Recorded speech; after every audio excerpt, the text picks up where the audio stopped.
வணக்கம் மக்களே. இன்றைக்கு யோவான் 18ஆம் அதிகாரம் வசனங்கள் 21 முதல் 40 முடிய.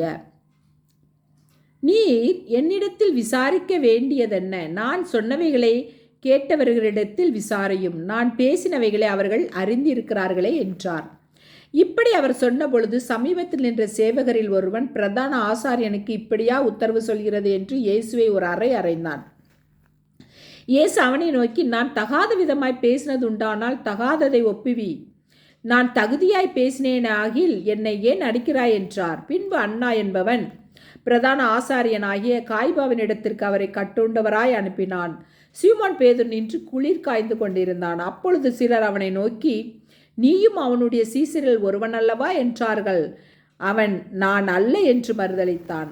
பிரதான ஆசாரியனுடைய வேலைக்காரரில் பேதுரு காதர வெட்டினவனுக்கு இனத்தானாகிய ஒருவன் அவனை நோக்கி, நான் உன்னையே அவனுடனே கூட தோட்டத்திலே காணவில்லையா என்றான். அப்பொழுது பேதுரு மறுபடியும் மறுதளித்தான். உடனே சேவல் குவிற்று. அவர்கள் காய்பாவினிடத்திலிருந்து இயேசுவை தேசாதிபதியின் அரண்மனைக்கு கொண்டு போனார்கள். அப்பொழுது விடிய காலமாயிருந்தது. தீட்டுப்படாமல் பஸ்காவை புசிக்கத்தக்கதாக அவர்கள் தேசாதிபதியின் அரண்மனைக்குள் பிரவேசியாதிருந்தார்கள். ஆதலால் பிலாத்து அவர்களிடத்தில் வெளியே வந்து, இந்த மனுஷன் மேல் என்ன குற்றம் சாட்டுகிறீர்கள் என்றான். அவர்கள் அவனுக்கு பிரதியுத்தரமாக, இவன் குற்றவாளியாயிராவிட்டால் இவனை உம்மிடத்தில் ஒப்புக் கொடுக்க மாட்டோம் என்றார்கள். அப்பொழுது பிலாத்து அவர்களை நோக்கி, இவனை நீங்களே கொண்டு போய் உங்கள் நியாயப்பிரமாணத்தின்படி நியாயந்தீருங்கள் என்றான். அதற்கு யூதர்கள், ஒருவனை மரண ஆக்கினை செய்ய எங்களுக்கு அதிகாரமில்லை என்றார்கள்.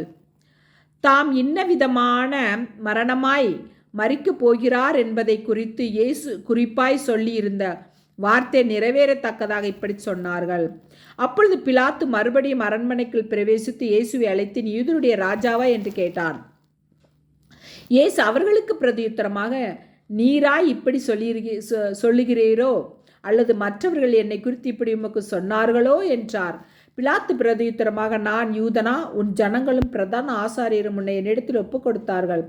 நீ என்ன செய்தாய் என்றான். இயேசு பிரதியுத்தரமாக, என் ராஜ்யம் இவ்வுலகத்திற்குரியதல்ல. என் ராஜ்யம் உலகத்திற்குரியதானால் நான் யூதரிடத்தில் ஒப்புக் கொடுக்கப்படாதபடிக்கு என் ஊழியக்காரர் போராடி இருப்பார்களே. இப்படி இருக்க என் ராஜ்யம் இவ்விடத்திற்குரியதல்ல என்றார். அப்பொழுது பிலாத்து அவரை நோக்கி, அப்படியானால் நீர் ராஜாவோ என்றான். இயேசு பிரதியுத்தரமாக, நீர் சொல்கிறபடி நான் ராஜாதான். சத்தியத்தை குறித்து சாட்சி கொடுக்க நான் பிறந்தேன். இதற்காகவே இந்த உலகத்தில் வந்தேன். சத்தியவான் எவனும் என் சத்தம் கேட்கிறான் என்றார். அதற்கு பிலாத்து, சத்தியமாவது என்ன என்றான். மறுபடியும் அவன் யூதர்களிடத்தில் வெளியே வந்து, நான் அவரிடத்தில் ஒரு குற்றமும் காணேன்.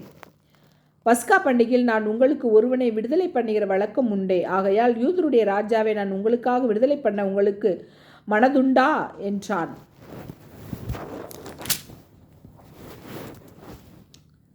அப்பொழுது அவர்கள் எல்லாரும், இவனை அல்ல, பரபாசை விடுதலை பண்ண வேண்டும் என்று மறுபடியும் சத்தம் இட்டார்கள். அந்த பரபாஸ் என்பவன் கள்ளராயிருந்தான். ஆமேன். மக்களே, வீடியோ பிடிச்சிருந்தா லைக் பண்ணுங்கள், ஷேர் பண்ணுங்கள், சப்ஸ்கிரைப் பண்ணுங்கள். தேங்க்யூ.